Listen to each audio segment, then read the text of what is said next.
people want to know how to stop the laziness, and they want to know how to stop the procrastination. They have some idea in their head, some kind of a vision of what they want to do. But they don't know where to start. They don't know where to start it, They don't know where to start. And so they say, hey, where do I start? And when's the best time to start? And I have a very simple answer for that. Here and now. That's it. You want to improve? You want to get better? You want to get on a workout program or a clean diet? You want to start a business? You want to write a book or make a movie or build a house or a computer or put together some mobile application? Where do you start? You start right here. And when do you start? You start right now. You initiate the action aggressively. You go. Because the idea isn't going to execute itself. And the book isn't going to write itself. And the weights out in the gym, they're not going to move themselves. You have to do it, and you have to do it now. And that means you got to stop thinking about it and stop dreaming about it and stop researching every aspect of it and reading all about it and debating the pros and cons of it. Just start doing it. Take that first step and make it happen. Get after it. And get after it here and now. Start before you're ready. If you wait until you feel ready to do anything meaningful, you're going to be waiting for the rest of your life. Among the people who are the most successful, the happiest, the people who are actually contributing the most, they all have one thing in common, and it's this. They all start before they're ready. You see, I think you've misidentified the enemy here, because the enemy, it's not making mistakes. It's not changing your mind, and the enemy is not your fear. The only enemy that you need to defeat, my friend, is not getting started. This is what most of us just fail to realize. Action is the antidote to fear. Action creates progress and momentum. And action, consistent action, is all you ever need to make anything happen in your life. You're never, ever, ever, ever going to feel like doing the things you need to do in order to have what you want. You're always going to need to push yourself. You're always going to need to parent yourself. So what is the net advice on this? What is the bottom line? The bottom line is no one's coming. No one.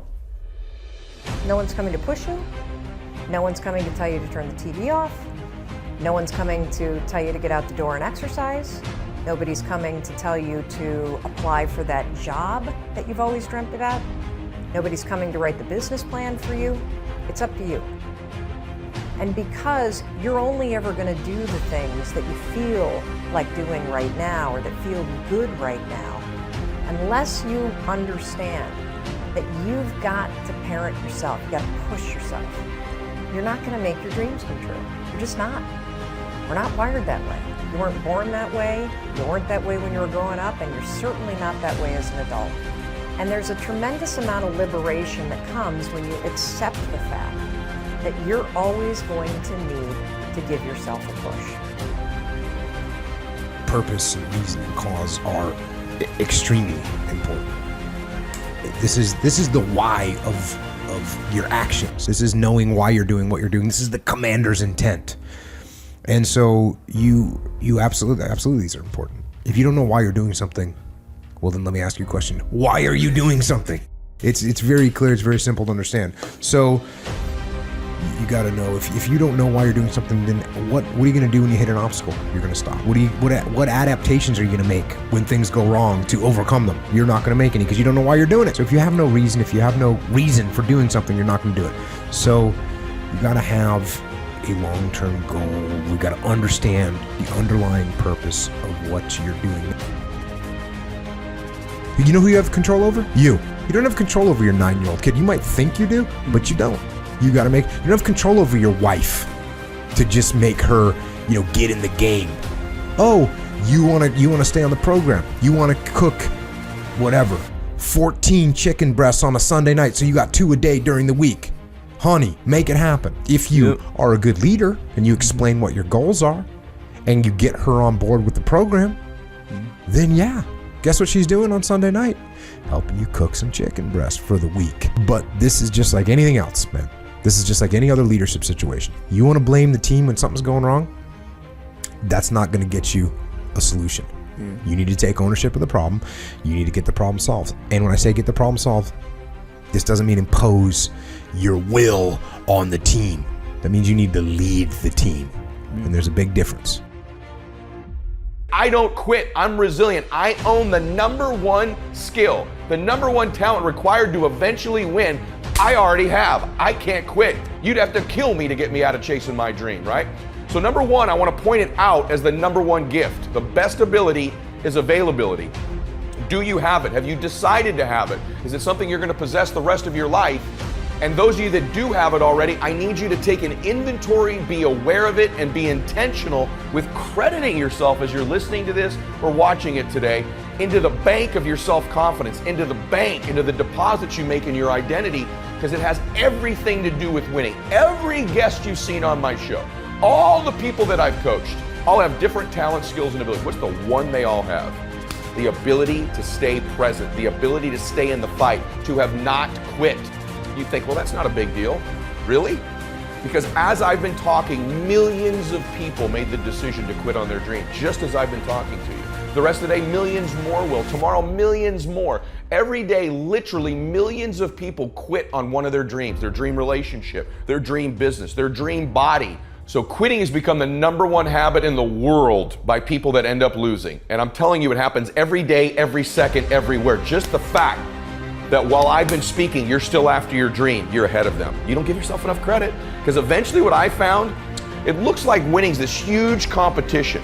But every day, every week, every year, every decade as time goes by, you're gonna find that you're competing with a smaller and smaller and smaller group of people for your dream, because so many of them will just quit.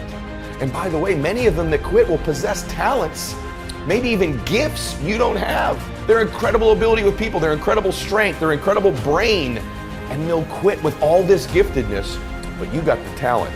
You have to learn to distinguish between something that is a talent and a gift. You can develop skills, you can develop talents. Gifts are something you're born with, but the people that I see that win long term are the ones who develop the talents and skills required to win.